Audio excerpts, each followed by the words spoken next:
김종배 시선 집중. 여러분 안녕하십니까? 김종배입니다. 국제 이슈를 짚는 GB타임즈 시간인데요. 자, 먼저 1부에서는 미국으로 갑니다. 미국 민주당의 전당대회장에 이동식 낙태 시술소가 등장해서 민주공화 양당 간의 공방이 벌어졌는데요. 미국 대선의 핵심 이슈로 떠오른 낙태권 논쟁 자세히 살펴보겠습니다. 2부는 동남아 이야기입니다. 탁신 전 태국 총리의 딸 패통탄 친나왓이 총리가 됐는데요. 권력 세습을 비판하는 목소리가 뒤따랐습니다. 그런데 이게 태국에서만 있는 일이 아니라고 합니다. 미얀마, 캄보디아, 인도네시아 등등 동남아 곳곳에서 권력 세습이 나타나고 있다고 하는데요. 동남아의 민주주의 역행 실태를 살펴보고 그 원인을 짚어보겠습니다. 8월 25일 일요일 김종배의 시선집중 광고 듣고 시작합니다.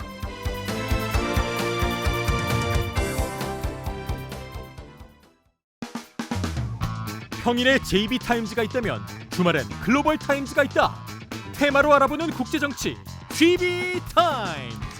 네, 세 분과 함께합니다. 분쟁지역 전문 PD 김영미 PD 모셨고요. 어서 오세요. 네, 안녕하세요. 서울신문의 송현석 기자 모셨습니다. 어서 오세요. 네, 안녕하세요. 그리고 이용주 뉴스캐스터 함께합니다. 어서 오세요. 사와디캅 안녕하세요. 네, 그건 또 어느 나라 말입니까? 태국 말입니다. 예, 네. 철저한 준비성. 네, 좋습니다. 뭐라고요? 사와디캅. 예, 알겠습니다. 근데 네. 먼저 미국부터 좀 들렀다가. 네, 좋습니다. 자, 미국 민주당 전당대회장에 이동식 낙태 시술소가 등장을 했다. 어떻게 된 얘기입니까? 좀 정리 좀 해주시죠. 네, 카멀라 해리스 미국 부통령을 대선 후보로 추대하는 미국 민주당 전당대회에서 무료 낙태 서비스가 제공돼 논란이 되고 있습니다. 비영리단체 미국 가족계획연맹 플랜드 페런트 훗은 현지 시간 19일부터 이틀간 미국 민주당 전당대회가 열리는 일리노이주 시카고 유나이티드 센터 대회장 인근에서 약물을 통한 임신 중절, 무료 정관 수술, 비상 피임약 등을 제공하는 이동식 낙태 클리닉을 운영했는데요. 이 같은 소식이 전해지자 소셜미디어에서는 거센 논란이 일었습니다. 이동식 클리닉 밖에는 임신 중절 반대 시위자들이 피켓을 들고 시위를 벌였고요. 낙태 반대 단체인 미국의 생명을 위한 학생들의 크리스탄 호킨스 대표는 언론의 이번 사태는 민주당이 죽음의 정당임을 보여주는 것이라고 비판했습니다. 그리고 조지아주 미국 공화당 하원 소속의 마조리 테일러 그린 의원은 이것은 이해하기 힘든 일이고 정말 가슴 아픈 일이라며 엄마가 된다는 건 세상에서 가장 소중한 선물이다. 생명을 선택하라. 이렇게 말하기도 했는데요. 뉴욕타임즈는 이와 같은 소식을 보도하면서 이번 민주당 전당대회가 다른 어떤 전당대회보다 가장 큰 낙태 정치의 장이 될 것이라는 점을 강조한다. 이렇게 전하기도 했습니다. 이용주 캐스터가 잠깐 언급을 했는데 지금 정치권 공방을 좀 주목을 해야 되는 거 아니겠습니까? 어떻게 전개되고 있어요? 네, 미국 정치권은 이미 낙태권이 이번 대선에서 투표율을 움직일 수 있는 굉장히 중요한 카드로 보고 있고요. 특히 해리스 부통령이나 민주당이 이 낙태권 논란을 통해서 여성 지지층의 투표율을 끌어올릴 수 있을 거다. 이렇게 굉장히 긍정적인 기대를 하고 있습니다. 왜냐하면 낙태 이슈가 이번에 다시 확산을 하면서 경합주를 포함한 일부 주에서 이제 주 헌법에 직접적으로 이 낙태권을 명기하기 위한 그런 주민 투표를 같이 실시할 예정이거든요. 그러면 대선에는 설사 관심이 없다 하더라도 낙태권에 관심 있는 주민들이 일단 투표장에 직접 나오겠죠. 그리고 여기서도 이제 민주당 지지층이 낙태권을 옹호하는 사람들이 대부분이다 보니까 대선 투표장에서도 해리스 후보에게 표를 줄 수 있다. 이런 기대감이 있는 겁니다.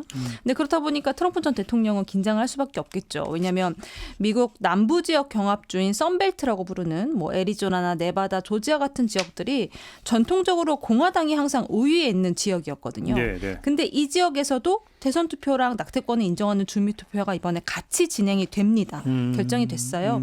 이렇게 되면 이제 블루월이라고 불리는 북부 경합주에 이어서도 레드 스테이트인 이 남부 경합주까지 사실 민주당한테 넘어갈 수 있기 때문에 트럼프는 낙태 이슈에 대해서는 아예 좀 입을 다물려고 하는 그런 스탠스를 보이고 있습니다. 물론 트럼프는 낙태를 반대한다라는 입장을 공공연하게 스스로 밝혀왔어요. 그런데 네. 지금 갑자기 낙태를 찬성할 수는 없는 일이잖아요. 그렇다 보니까 각 주마다 투표에 따라서 정해야 된다. 각자의 종교나 신앙에 따라서 정해야 된다. 이런 원론적인 입장만 내놓고 공화당의 정강에서도 이번에 아예 낙태 이야기가 빠졌습니다.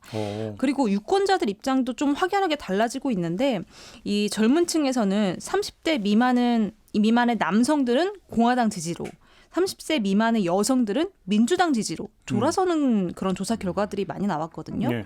왜냐하면 여기도 낙태권에 영향을 미친 건데 민주당에 대한 지지가 더 강해진 그런 여성들은 낙태권을 폐기했던 2022년 로데웨이드 판결이 트럼프 전 대통령 때문이야 이렇게 생각을 합니다. 그러니까 자신의 신체적인 결정권을 빼앗길까 봐 너무 무섭다라고 말하는 여성들이 민주당을 더 강하게 지지를 하는 거고요.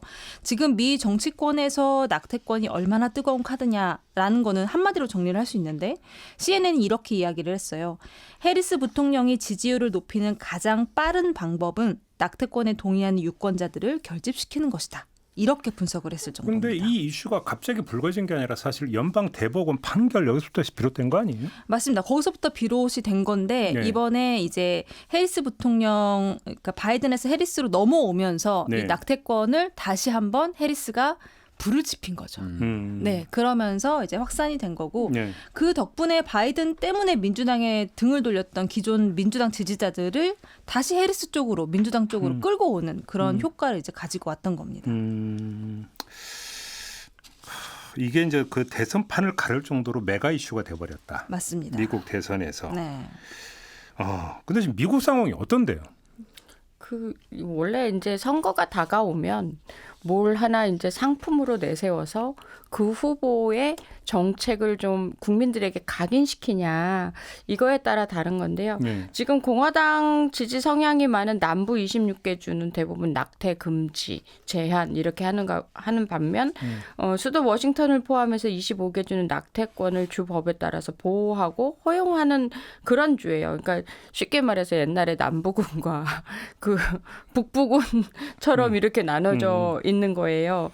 그래서 이제 밑에 남부 쪽에 공화당 지지 성향이 있는 낙태 금지하는 그런 주에서 만약에 여성들이 낙태하고 싶으면 북부로 올라가야 되죠. 그래서 낙태 피난처 이런 말들이 이제 콜로라도주 중부 지역에 있는 주들이 그런 말을 듣는 건데요. 낙태권에 대한 논쟁 자체가 낙태약에 대한 판매로 확산되고 있는 건데요. 지난 25일 날 미국 의학협회 저널 뭐 JAMA라고 하는데 저도 이거 되게 자주 보거든요. 그래서 이 연구 결과에 따라 그걸 인용해서 연방 대법원이 낙태권 인정 판례를 폐기하고 공식 의료 시스템 안에서 이제 약을 구할 수가 있는 거예요. 그래서 이 낙태약은 이렇게 약 한 알 돼 갖고 그걸 이렇게 먹으면 태아가 스스로 낙태가 되는 약인데 지금은 이제 그거를 이렇게 배송도 하고 약국에서도 사고 이런 시스템으로 규제가 완화된 거예요. 예. 그 이름이 이제 미페프리스톤이라고 하는데 옛날보다 훨씬 더 안전한 약이다 이것이. 그런 걸 이제 홍보하기 시작하면서 이제 의사 처방전도 필요 없고 누구나 낙태를 하고 싶으면 이 약을 먹으면 된다라고 하는데 이게 이제 낙태 반대 단체들이 이거 너무했다. 이렇게 배송까지 되는 정도는 아니다. 뭐 최소한 의사의 처방은 받아야 되는 거 아니냐. 그래서 지금 소송을 했는데 이게 이제 원고 청구 각하되고 먹는 낙태약의 접근성을 유지해야 된다라고 연방 대법원에서 이제 판결을 한 거죠. 그래서 이거 자체를 참 선거 전략으로 쓰는 카드로 한다는 게 해리스가 이제 여성 대통령 후보다 보니까 아마 이런 이슈를 좀 더 부각시켜서 해리스는 좀 자유롭고 그러니까 이게 지금 신체에 대한 자기 결정권이거든요. 이거에 대한 풍부한 어떤 정책을 내놓을 것 같은 이미지. 그래서 아마 지금 이게 이슈가 되는 것 같습니다. 여성 후보로서 여성표 결집 이런 것까지도 연대에 두고 있는 것 같은데 우리 이용주 캐스터는 미국 유학 다녀오셨죠. 네. 근데 사실 미국 젊은이들 사이에서 이게 한 이슈인 겁니까? 이게 본격적으로 불겨진 거는 한 10년 전부터 네. 마이 보디, 마이 초이스라고 해가지고 내 몸이니까 내가 선택하겠다라고 하면서 요 그 낙태 시술을 긍정적으로 보자 이런 운동이 이제 시작이 됐습니다. 네. 근데 이게 확 불길을 기름을 부었다라고 할까요? 그 사건이 뭐냐면 2022년에 그 낙태권을 보장했던 로앤웨이드 판례를 이제 미 연방 대법원이 이제 이거를 번복을 하게 되면서 그렇죠. 예, 각 주에서 알아서 낙태법 알아서 니들끼리 법을 만들어 봐라 이런 식으로 가게 되거든요. 그때부터 이제 여성분들이나 뭐 민주당 지지자 좀 프로라이프 아니신 분들이 조금 집결을 많이 했어요. 그래서 이게 정치 코드로까지 좀 이어지고 있는 분위기인데 그래서 뭐 지금 뭐 PD님께서 말씀하신 것처럼 각 주마다 지금 이 낙태에 대해서 뭐 판결이 좀 다르다 보니까 예를 들어서 뭐 미주리 주 뭐 이런 경우에는 뭐 전국에서 가장 먼저 낙태를 불법으로 선언을 했고요. 그리고 또 뭐 일리노이 주 같은 경우에는 낙태권이 가장 잘 확립된 주입니다. 그래서 전국에서 이 일리노이 주로 와가지고 그 뭐랄까 원격 원정 낙태를 하고 있는 뭐 이런 분위기인 것 같고요. 낙태 피난처. 네, 낙태 피난처. 예, 아까 말씀하신 것처럼. 그래서 지금 이 로앤웨이드 이 판례가 번복이 된 게 사실은 좀 굉장히 큰 사건이거든요. 왜냐하면 지난 50년 동안 그렇게 판결을 해왔는데 이게 그걸 반복하다 보니까 완전 이거 뒤집어진 상황인 거죠. 근데 좀 저는 궁금한 게 이게 그 같은 서구 문화권 안에 있지만 미국이 유독 이 논란이 좀 심한 것 같더라고요. 거기는 보니까 다른 특수성이 있다고 봐야 되는 건가요? 어떻게 봐야 되는 겁니까? 특수성이 있다기보다는 사실 왜 그럼 미국에서 지금 낙태권이 이렇게 뜨거운 거냐 이 얘기이신 거잖아요. 근데 미국은 원래 뭐 민주주의, 뭐 헌법, 시민의 자유권 이런 것들을 굉장히 중요시해 왔던 국가이고, 근데 미국 입장에 이런 걸 중요시하는 미국 입장에서 이제 이걸 재생산 권리라고도 부르는데 생식권이라고도 부르고 이게 너무나 사회 경제적인 이슈하고도 맞닿아 있는 거예요. 그래요? 네, 왜냐하면 예컨대 여성이 이제 낙태를 할 수 없어서 아이를 이제 출산을 했는데 만약에 가족을 직접 보살필 수 없는 상황에 처해 있다. 이러면 당연히 이 여성의 개인의 건강도 나빠질 뿐더러 이 개인의 나빠진 건강으로 인해서 결국은 사회 경제적으로도 부정적인 영향들이 확산될 수밖에 없다는 거죠. 이제 이런 것들이 결국은 민주주의나 아까 말씀드린 헌법이나 이런 이념들하고도 굉장히 맞닿아 있고 결과적으로는 낙태권을 이 주법에 명시하기 위한 주민투표를 같이 진행한다고 말씀드렸잖아요. 이게 미국인들 입장에서는 민주주의와 관련된 투표를 하는 거나 마찬가지라는 인식이 들어가 있는 그러니까 거죠. 이제 예를 들어서 이제 이게 기독교적인 어떤 정서나 문화의 어떤 반영이냐 이렇게 보면은 사실은 같은 기독교 문화권에 있는 유럽하고도 좀 다르잖아요. 그렇죠. 사실. 근데 이렇게 놓고 본다면 그것이 어떤 기독교의 영향? 이렇게 보기에는 좀 힘든 것 같고. 네. 그러면 예를 들어서 그 미국은 유럽에 비해서는 사실은 복제가 좀 떨어지는 오히려 시장에 거의 대부분 맡기는 이런 나라라고 일반적으로 알려져 있고 그러니까 사회적 양육 시스템이 유럽은 상대적으로 좀 잘 갖춰져 있는 반면에 미국은 그렇지 못하다 보니까 낙태 문제가 결국은 조금 아까 이제 송현석 기자가 이야기한 사회 경제적인 문제로 바로 직결되는 미국이 이런 특성이 작용하고 있는 오히려 이렇게 좀 봐야 되는 부분이 있는 건가요? 근데 그럼에도 불구하고 종교적인 영향이 큽니다. 그래서 각 교회마다 이제 개신교가 많고 미국은 유럽은 그렇죠. 카톨릭이나 뭐 정교회 이쪽이 많다 보니까 개신교인지 프로테스탄의 입장에서는 낙태 금지를 너무 당연하게 여기다 보니까 카톨릭도 그러지 않나요? 카톨릭도 그렇죠. 근데 이제 미국은 그 개신교가 앞장서서 이제 낙태 금지를 많이 부르짖고 낙태 반대 입장을 많이 취하고 있고 또 교회에서 이제 설교를 할 때 반드시 이제 뭐 낙태에 대해서 그다음에 마약에 대해서 너무 단호하게 안 된다라고 목사님들 얘기하시고 이러다 보니까 종교적인 영향이 없지는 않아요. 근데 이제 이런 경향을 정치적으로 어떻게 이제 선거 전략으로 끌어들이느냐. 이거 이제 이게 이제 가장 중요한 그 키포인트라고 생각하는데 폴란드가 이제 전에 우파 정권이 들어섰는데 여기가 이제 카톨릭 정권인 뭐 법과 정의의 당 뭐 이랬는데 여기가 이제 낙태 금지를 내세우는 바람에 사실 폴란드 정권이 뒤집어졌어요. 작년에. 이게 이제 우파에서 좌파로 넘어가는 결정적인 영향을 끼친 게 바로 그 낙태 금지라는 것 때문이었었거든요. 폴란드에서? 네. 그러다 보니까 낙태와 선거들이 묘하게 이제 효과가 있는 그런 아이템으로 분명히 미국에서도 봤을 거라고요. 그렇다 보니까 이 선거 전략으로 충분히 이용할 만한 그런 것이 아닐까. 이미지 네이션도 그렇고 뭐 여러 가지로 해리스 대통령이라는 그 이미지를 만드는데 좋은 사례라고 저는 본 것 같아요. 결국은 이런 문제가 있겠네요. 그러니까 유럽이나 미국이나 똑같이 그래서 약간 단순하면 이민 문제가 있고 네. 낙태 문제가 있는데 선거를 치르는 정치권에서 어떤 걸 주 이슈로 끌어올리느냐. 그렇죠. 그렇죠. 선택과 네. 집중이죠. 그리고 그 과정에서 그럼 해리스가 왜 여러 가지 이제 본인이 그 민주당의 대선 후보 자리를 이어받으면서 다양한 이슈들을 끌어올릴 수 있었는데 그렇죠. 그 중에 하필 왜 낙태권을 끌어올렸느냐? 본인한테 유리하니까. 그러니까 왜 유리하느냐? 이제 그 배경이 음. 이제 살펴보면 아까 이제 카톨릭 얘기를 하셨잖아요. 바이든 대통령 카톨릭 신자죠. 네, 그런데 사실 본인은 대놓고 낙태 반대할 수 없잖아요. 그러니까 본인이 이 로데웨이드 판결 뒤집혔을 때에도 굉장히 비판을 했단 말이죠. 공식적으로. 그러니까 쉽게 말하면 대치 전선이 형성이 안 된 거네. 네, 바이든 때는. 네, 바이든 때는. 근데 이제 비판은 했지만 본인도 이 낙태라는 단어를 직접적으로 말을 안 했다는 겁니다. 공식 석상에서도. 그러니까 사람들은 당신 왜 이렇게 애매한 태도를 취해? 그러면서 사실 비판적인 목소리가 분명히 있었는데 해리스는 반대로 너무 사이다인 거예요. 바로 본인이 딱 이제 대선 국면 들어가자마자 그런 클리닉, 낙태 클리닉 같은 데 가서 너무 사이다답게 당신들이 조국을 구하고 있습니다. 이런 얘기도 해주고 네. 그러다 보니까 이제 해리스는 이게 내가 바이든하고의 차별성을 강조할 수 있는 아이템이구나라고 생각을 했겠죠. 그러니까 결국 역시 정치의 문제 모든 네, 건 그렇죠. 귀착되는 건 네. 결국은 정치의 문제인데 아무튼 그래서 이게 미국 대선판에서 주된 이슈로 지금 부상을 하고 있어요. 유불리가 어떻게 갈리는 겁니까?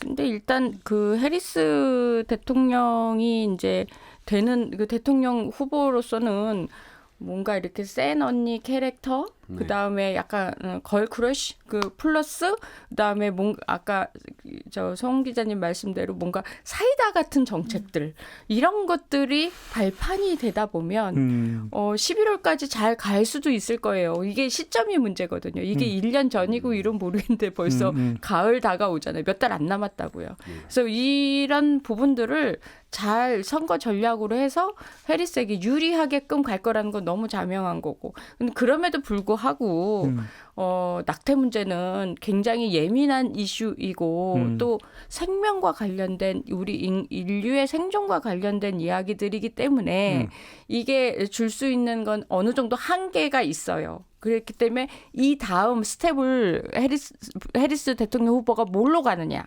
이거에 따라 또 달라질 수도 있겠다라고 근데 생각해요. 궁금한 게 이게 이제 그 사달이라는 게 연방 대법원 결정에서부터 시작이 된 거잖아요. 근데 연방 대법원 판사는 종신제잖아요. 네.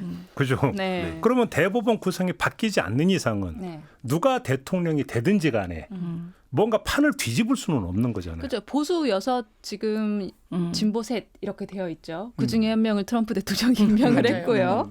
네, 그렇기 때문에 말씀하신 것처럼 연방대법원 차원에서 이걸 뒤집을 수는 없어요. 그런데 말씀드린 것처럼 주민투표가 진행이 되기 때문에 주법에 따라서 그러니까 연방대법원의 가장 핵심은 그거거든요. 일단 로데웨이드 판결은 뒤집을 거야. 하지만 각 주에서 만약에 이거를 판단하면 그 주에서 만든 법으로 낙태를 허용할 수 있어. 그럼 이번에 이제 대선 투표와 함께 진행되는 주민투표에서 만약에 낙태권을 그 주법에 넣는 것으로 확정이 된다. 그러면 사실 이 낙태를 승인하는 주가 훨씬 늘어날 수 있고 그렇죠. 그리고 얼마 전이었죠. 프랑스가 세계 최초로 이 낙태권을 이 헌법에 명시하는 이제 네. 그런 네. 이 절차가 있었잖아요. 그러니까 이 말은 사실 기류 자체가 물론 종교적인 영향도 있을 테지만 기류 자체가 낙태를 인정하는 존중하는 방향으로 가고 있다는 거예요. 그래서 미국에서도 지지하는 정당을 떠나서 이 낙태권 자체를 지지하는 사람들이 늘고 있는 추세이기 때문에 뭐 로데웨이드 판결이 뒤집혔을 때처럼 뭔가 이제 공화당이 이걸 가지고 엄청나게 낙태권을 이제 다 폐지하는 그런 식으로 가기는 좀 어렵지 않겠느냐. 트럼프가 다시 백악관에 들어와도. 네. 트럼프 입장은 약간 대량 난감인가요? 그러면 난감이죠. 네. 엄청 이거 난감이죠. 뭐라고 얘기하겠어요. 근데 이게 아무래도 제도권 안으로 들어옴으로써 예. 장점들도 있어요. 그러니까 이게 제도권 안으로 들어오지 않으면 불법 시술, 그다음에 불법 그렇죠, 낙태되면서 건강, 태아나 엄마의 건강도 나빠질 수 있고 여러 가지 불법 사회에 한번 발을 듣기 시작하면은 이제 무궁무진한 거예요, 미국은. 실제로 로데웨이드 판결이 뒤집히고 난 다음에 낙태 시술 그 건수가 훨씬 늘었습니다. 오히려? 네. 훨씬 늘었어요. 아무튼 공학적으로만 놓고 보면 낙태 찬반 주민 투표가 대선 투표고 같이 실시된다라고 네. 하는 게 그리고 그 주가 주민 투표를 하겠다는 주가 자꾸 늘어나고 있다는 게 그게 네. 트럼프 입장에서는 달가울 게 불리하죠. 별로 없고 그렇죠. 해리스 입장에서는 오히려 여성이 한 명이라도 더 투표장에 나올 가능성이 네. 높기 때문에 네. 나한테 유리하다. 맞습니다. 그러면 이 지금 박빙 승부에 대단히 중대한 관건이 될 수도 있다. 네. 이렇게 진단을 해야 되겠네요. 맞습니다. 그 막간을 이용해서 현재 미국 대선 지지율 조금 말씀드릴까요? 네. 네, 최근 18일 지난주였던 에 공개된 CBS 유거스 여론조사에서 해리스 지지율이 전국 기준 51%, 트럼프 48%로 오차 범위 밖으로 이 해리스가 앞서는 결과가 나왔습니다. 네. 그리고 워싱턴 포스트와 ABC 조사에서도 해리스 지지율은 49%로 트럼프보다 4% 포인트 우세한 것으로 나타났는데요. 해리스가 좀 치고 나가는 기세입니다. 역시 그러니까 그 피격 사건이 있고 트럼프가 파이트 네. 외쳤을 때만 해도 끝났다라고 끝났다. 했는데 그게 아님이 네, 역시 정치는 생물이다. 네. 진짜로요. 이게 꼭 한국에서만 나타나는 현상이 아니다. 끝날 때까진 끝난 게 아니다. 그렇죠. 네. 야, 이래서 사실 특히 미국 대선은 정말 전 세계의 일종의 축제 아닙니까? 네, 아니, 보는 재미가 굉장히 그렇죠. 상당하죠. 완전히 네. 뭐 11월까지는 정말 어떤 나라 정치도 또 정치가 아닌 거야. 또. 맞아요. 그래서 이런 걸 봤을 때 미국이란 나라가 미친 영향은 정말 대단하구나. 맞아요. 라는 생각이 들면서 더 그렇다고 우리가 이제 뭐 미국 정치로만 우리가 무슨 그럼요. 동맹국 뭐 하면서 끌려갈 필요는 없잖아요. 그럼요. 이러려면 진짜 미국을 잘 알아야겠다. 네. 그렇습니다. 그리고 그 뭔가 변하는 바로 말씀하시는 움직이는 그 생물을 잘 관찰해서 우리 쪽에 좀 유리하게 갈 수 있는 것. 이게 이 프로그램의 의미가 아닐까라고 생각을 네. 해요. 김영미 PD가 결론을 내려주셨기 때문에 네. 첫 번째 주제는 이렇게 그냥 끝내고 두 번째 주제로 넘어가겠습니다.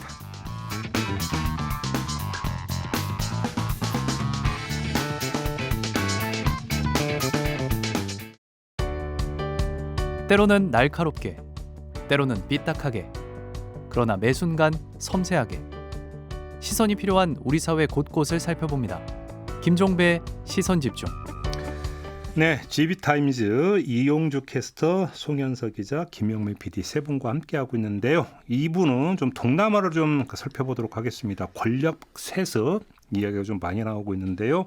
이용주 캐스터께서 한번 쭉 좀 정리 좀 해주시죠. 네, 사와디카 태국으로 가보겠습니다. 네. 태국 의회가 지난 16일 억만장자 재벌 출신 탁신 친나왓 전 총리의 딸인 패통탄 친나왓을 신임 총리로 선출했습니다. 올해 37살인 패통탄은 태국 역대 최연소 총리이자 고모인 잉락 전 총리에 이어서 사상 두 번째 여성 총리가 될 예정인데요. 패통탄의 총리 선출은 태국 헌법재판소가 전임이었던 세타 타위신 총리를 해임한 지 불과 2일 만에 이루어졌습니다. 근데 지금 논란이 되고 있는 것은 이 패톤탄 총리의 아버지인 탁신 전 총리일 텐데요. 탁신 전 총리 우리에게도 꽤 익숙한 인물입니다.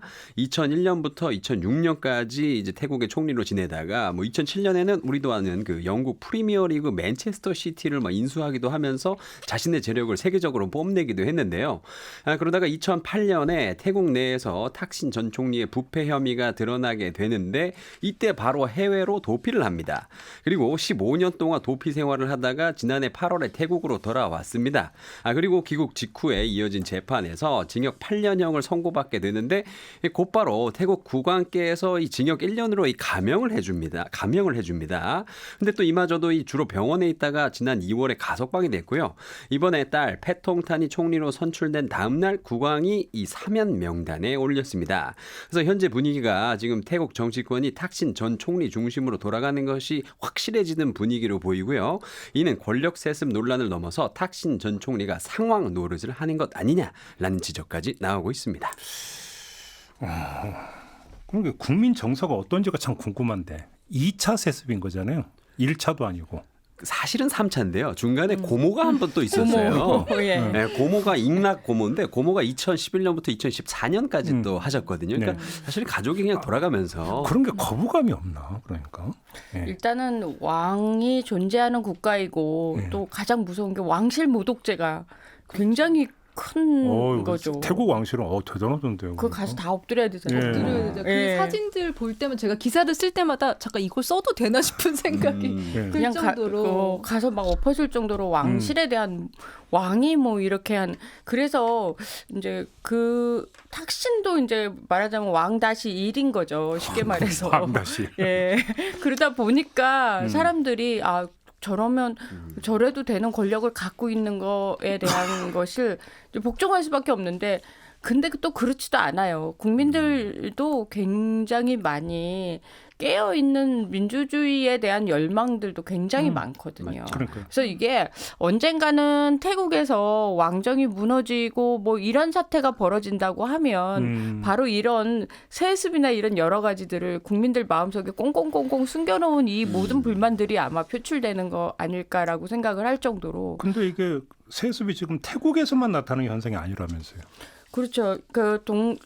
뭐 가장 가까운 나라 북한도 이제 세습이잖아요. 아, 그렇죠. 예, 그렇죠. 제일 유명한 데는 아무래도 북한일 것 같고요. 거기는 3대 세습이고 지금. 까먹을 뻔했네요. 그렇죠. 예. 그다음에 이제 이 인도네시아 같은 경우도 조코 위도도 대통령이 자기 아들 이제 라카 부통령으로 내세워가지고 권력을 물려줄 수가 있었고요. 네. 그다음에 또 캄보디아도 훈센 전 총리 장남인 훈마넷. 그다음에 우리 이제 뭐 아주 유명한 마르코스 전 대통령 아들, 그다음에 이번에 두테르테 따님 뭐 이렇게 해가지고 나란히 대통령 부통령 해가지고 했잖아요. 네. 그러니까 이런 것들 봤을 때는 그 정권을 잡은 사람의 2세로 물려주는 거에 있어서 아무래도 이 아시아 쪽은 굉장히 가까운 그런 정서가 아닐까. 더군다나 우리는 좀 가족주의 문화잖아요. 아시아라는 게. 네. 그래서 이런 것들이 이제 과거에는 당연하게 받아줬다면 지금은 이거에 대한 불만이 있음에도 본인들이 밀고 나가는 거죠. 근데 조금 전에 이제 그 북한도 말씀했는데 북한하고 동남아에서 나타나는 양상이 다른 게 이른바 그 북한과는 달리 여기서는 그러니까 선거를 통한 그죠? 선거를 통한 세습이라는 일단 외향은 띄고 있는 거잖아요. 그렇죠. 근데 그게 선거가 뭐 말은 못해도 예. 자기 아들이 떨어질 수도 있고 자기 딸이 떨어질 수도 있고 이렇게 하지는 않을 것 같은 분위기인 거죠. 저번에 저희가 그 언급했던 이미 이제 그 적은 다 물리쳐 놓고, 네, 다 잘라놓고, 그다음에 허수아비 같은 야당만 내밀어 놓고 선거라는 거죠. 그렇다. 네. 아무튼 이렇게 그러면 모양을 맞추느라고 뭐 견적을 그렇게 내느니 차라리 북한처럼 그냥 아니 저는 보면 다 준비를 해놓고 이제 자기 아들이나 딸을 찍을 수밖에 없게끔 해놓고 하는 그게 시간과 돈과 인력과 뭘 그러니까 저렇게 쉽게 말하면 무늬만 민주주의다 이거잖아요. 그렇죠. 예. 그러니까 결국 민주주의 퇴행으로 이렇게 규정을 해야 되는 거 맞죠? 맞습니다. 민주주의가 후퇴하고 있다라는 사실 평가들이 나올 수밖에 없는 상황이고요. 네. 아까 이제 PD님 말씀하신 것처럼 좀 국가를 가정으로 보는 그런 관념들이 굉장히 강해요. 그리고 지배 계급은 너무 극소수. 근데 대다수는 농민층. 이런 굉장히 정근대적인 사회 구조가 너무 오랫동안 이어져 온 국가다 보니까 또 이런 이제 권위주의라든지 세습 정치가 굉장히 또 기승을 부린다라는 분석들이 있고 그럼 동남아 민주주의가 그러니까 이거는 사실 전통적인 배경인 거잖아요. 그러면은 현대적인 배경에서는 왜 동남아 민주주의가 후퇴를 하느냐? 여기에 중국과 미국이 개입이 되어 있다라는 분석들이 있는 거죠. 또 그렇게 연결이 돼요? 네, 왜냐하면 미국 같은 경우는 트럼프 정권 들어서면서 동남아 국가들 되게 무시했어요. 네, 딱 누가 봐도 저건 좀 심한데 싶은 그런 사례들이 여러 개 있었는데 하나는 2017년에 동아시아 정상회의가 있었는데 당시에 이제 트럼프가 대통령이었으니까 필리핀에 참석을 합니다. 근데 본회의가 시작도 안 했는데 미국을 그냥 가버렸어요. 굉장한 외교적 결례죠. 네, 집에 갔어요? 네, 집에 갔어요, 그냥. 어머. 그리고 2018년, 19년에도 동아시아 정상회의가 있었는데 이때는 아예 가질 않습니다. 그러면서 밑에 있는 사람들을 보내요. 그러면 정상회의에 정상이 안 가면 당연히 행사 격이 낮아지지 않겠습니까? 예. 근데 이게 또 바이든 행정부 들어서서 괜찮아졌냐? 그렇지 않아요. 바이든 행정부도 바이든 같은 경우는 취임하자마자 아프가니스탄에서 미군 뺀다고 난리가 났었죠. 그러면서 욕먹느라 정신없었지. 그다음에는 코로나19로 인해서 망가진 경제를 회복을 해야 되는데 인플레이션 왔죠. 그다음에 우크라이나 전쟁 터졌죠. 그다음에 중동 전쟁 터졌죠. 동남아를 볼 그 틈이 없었던 거예요. 네. 이때 중국이 이제 들어와서 동남아를 잘 타이르고 만난 것도 사주고 하면서 이제 자기 편으로 만들기 시작을 하는 겁니다. 그러면서 이제 굉장히 공격적으로 투자를 해서 말레이시아나 인도네시아나 라오스 같은 나라들이 사실 중국을 통해서 수혜를 많이 입었고 그렇다 보니까 지금 동남아 국가 쪽 싱크탱크가 조사를 해보면 동남아 경제에 가장 큰 영향력을 미치는 국가 1위가 60%로 중국. 근데 미국은 14.3%. 굉장히 차이가 많이 납니다.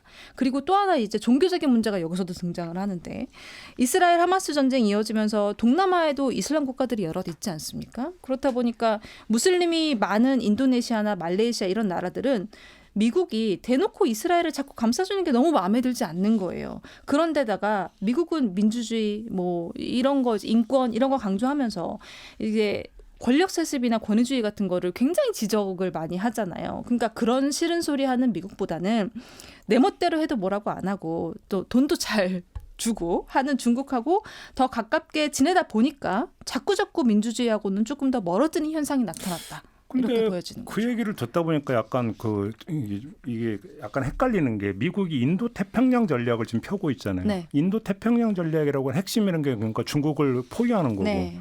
중국을 포위하기 위해서는 동남아 국가들을 그 견인하는 건 기본 필수인데 네. 홀대를 한다 동남아를? 네, 그 동남아 중에서도 미국이 그나마 인정해 주는 게 베트남 정도?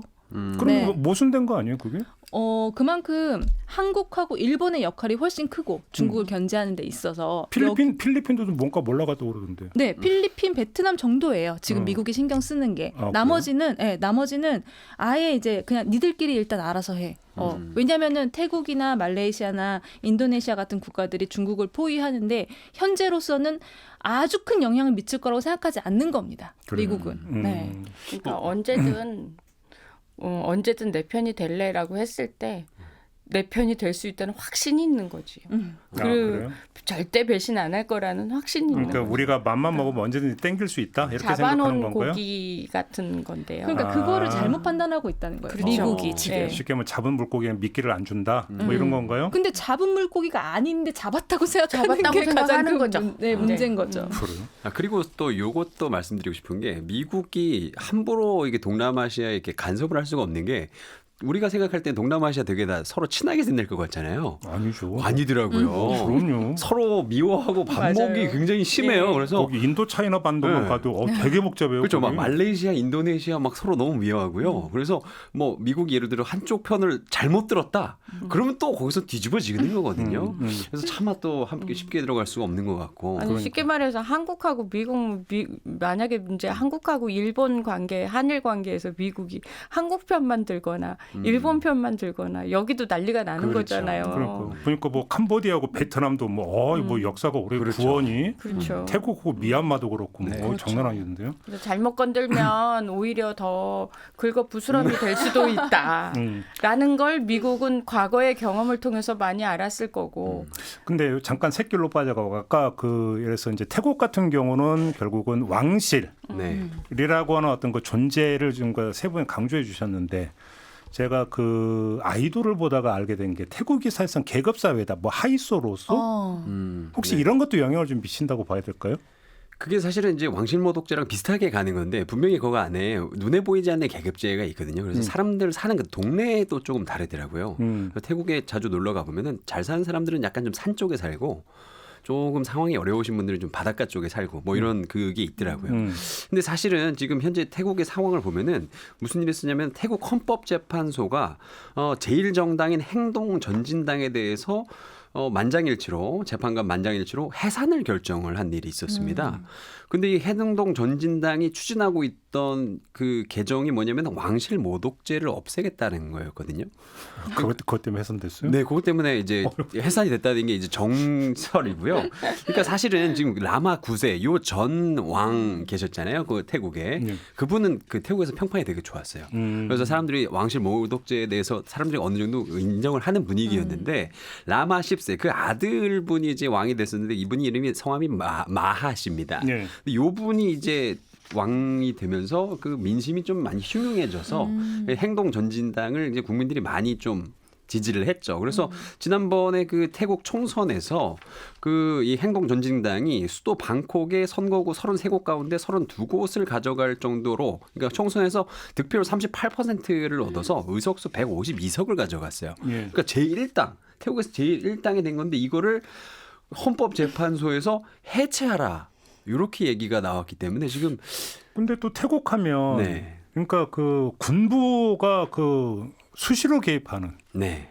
그런 나라이고 또 한편으로 또 민주화 시도도 많이 일어났던 어떤 나라가 태국이거든요. 네. 그러니까 상당히 뭔가 좀 여기도 다이나믹 태국인가요? 그러면? 그러니까 10년 만에 사실 이게 뒤집어진 거예요. 10년 전만 해도 태국은 이제 왕실 정치가 조금 약해지고 정말 민주주의로 들어갈 수 있는 우리가 생각하는 그런 아주 그 기초적인 민주주의의 기반이 다져진 그런 국가가 되나 보다라는 기대가 분명히 있었거든요. 10년 전에. 근데 이게 불과 10년 사이에 무너진 거예요.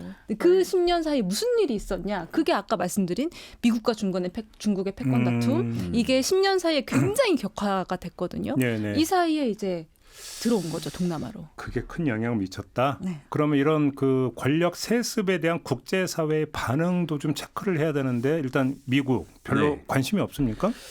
지금 미국 그 국무부가요. 태국 헌법재판소의 결정은 태국 민주주의 발전을 위태롭게 하고 뭐 강하고 민주적인 미래를 향한 태국인의 열망에 역행한다. 이렇게 네. 우려를 밝혔는데 뭐 그 뒤로 행동은 특별히 안 했습니다. 또 유럽 연합 EU 같은 경우에도 대변인 성명을 통해서 태국 헌재의 전진당 해상 결정은 정치적 다원주의의 후퇴라면서 우려를 좀 나타내기도 했습니다. 네. 그런데 반면 중국은요 외교부 대변인을 통해서 이번에 그 패통탄 여사의 태국 총리 당선을 굉장히 크게 축하를 또 했습니다. 네. 그러면서 이제 태국 인민들이 자체 국정에 맞는 발전의 길에서 이 새로운 성과를 거두길 바란다. 이렇게 또 좋은 이야기 또 많이 하셨습니다. 네. 그래서 지금 보면은 미국이랑 유럽 그리고 중국과 이 반응이 완전 다르다. 미국이 이 상황에서 아마 어떤 아까 이런 말은 했지만 특별한 제스처는 없었다고 말씀해 네. 주셨잖아요. 제스처가 있었으면 엄청 논란이 됐겠죠. 또 중국하고 이제 또 네. 오픈해서 맞서는 건데 그렇게 되면 이제 서로 결론을 내려야 되는 그런 안 좋은 상황이 오는 거죠. 그렇죠. 그리고 지금 미국이 만약에 여기서 어떤 제스처를 취해서 개입을 하려고 한다? 그러면 사실 미국 내에서 굉장히 반발이 컸을 거인 거죠. 왜냐하면 네. 지금 미국이 신경 써야 되는 게 너무 많잖아요.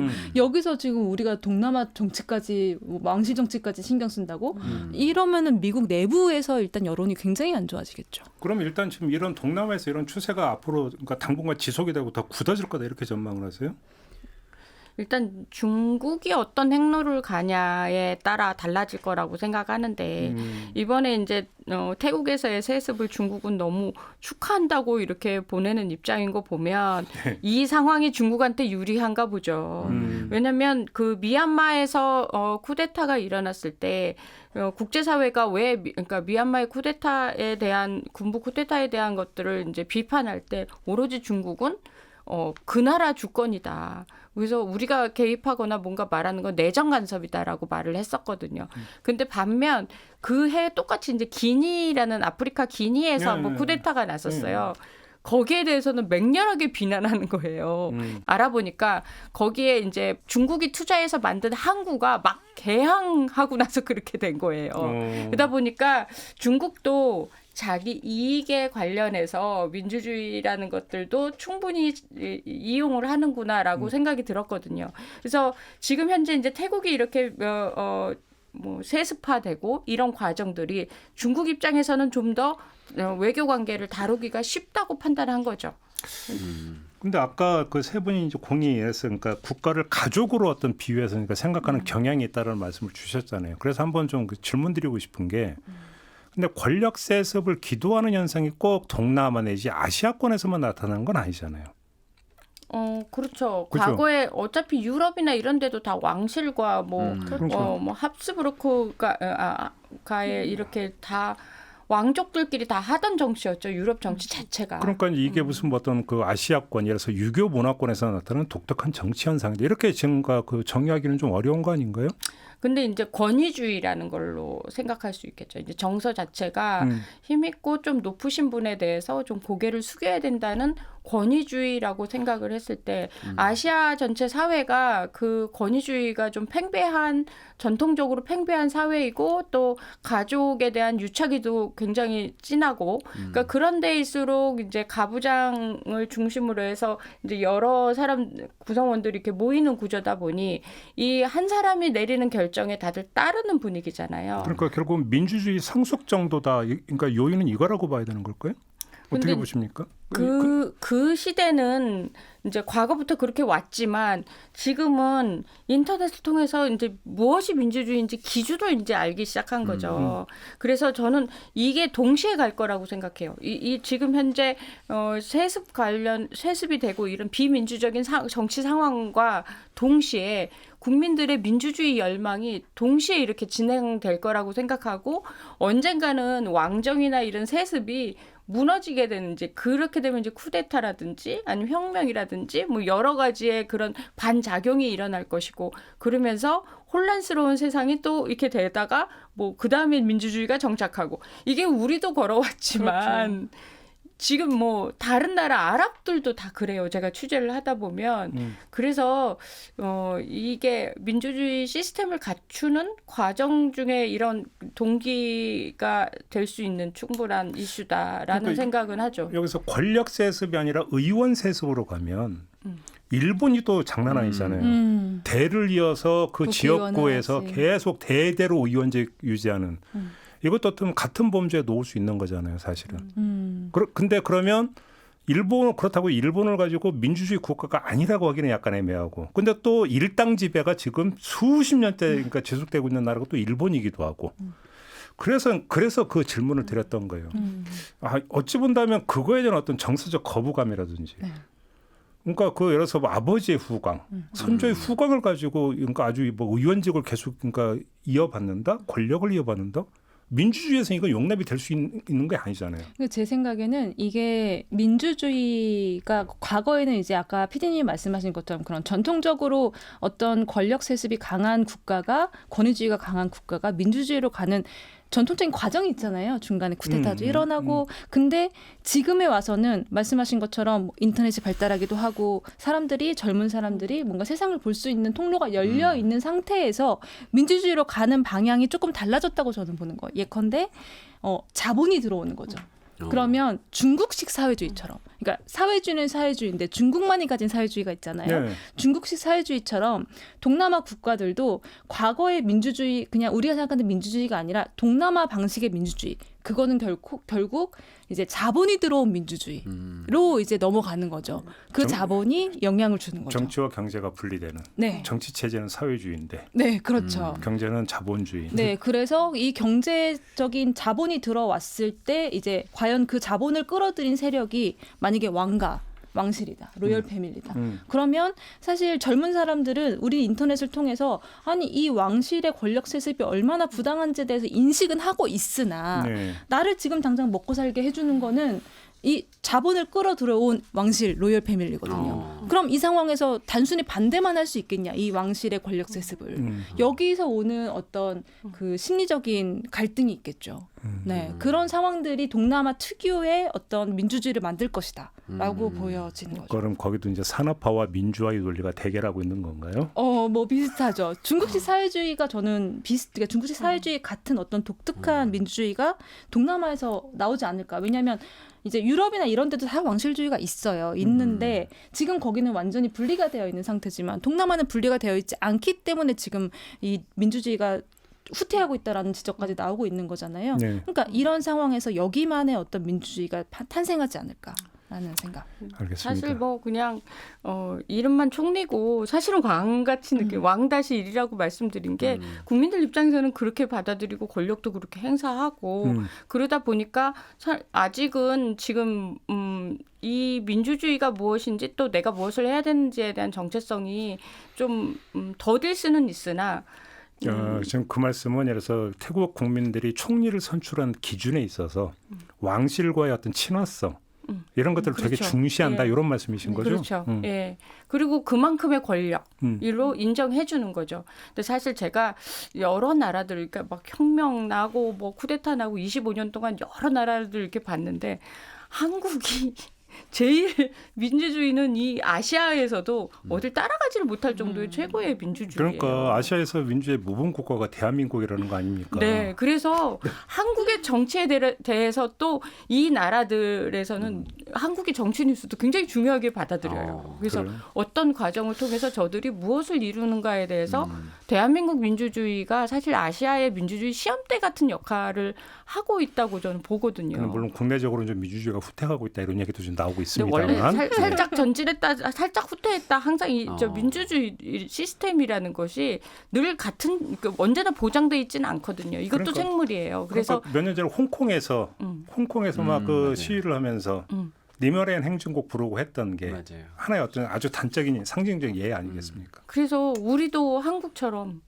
그러니까 맞아요. 미얀마에서 나온 구호예요. 네. 실제 길거리에서 그 미얀마에서 그러니까 시위할 때 우리도 한국처럼이라고 얘기를 하는 게 네. 그 이만큼의 혁명과 쿠데타가 자기네들은 겪어내는 거에 있어서 한국의 역사를 되풀이하는 걸로 생각을 하는 거죠. 그러니까 이 두 번째 주제도 김영미 PD가 자연스럽게 결론을 도출해 주셨는데 결론을 이렇게 내리겠습니다. 어떻게 일본의 민주주의인데 잘 지킵시다.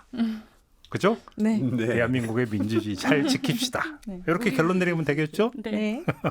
알겠습니다. 이렇게 마무리하고 세 분과 이야기는 좀 끝내야 될 것 같습니다. 수고하셨어요. 네, 감사합니다. 감사합니다. 감사합니다. 네, 김종배의 시선 집중 오늘 준비한 이야기는 여기까지고요. 저는 내일 아침에 다시 인사드리겠습니다. 고맙습니다.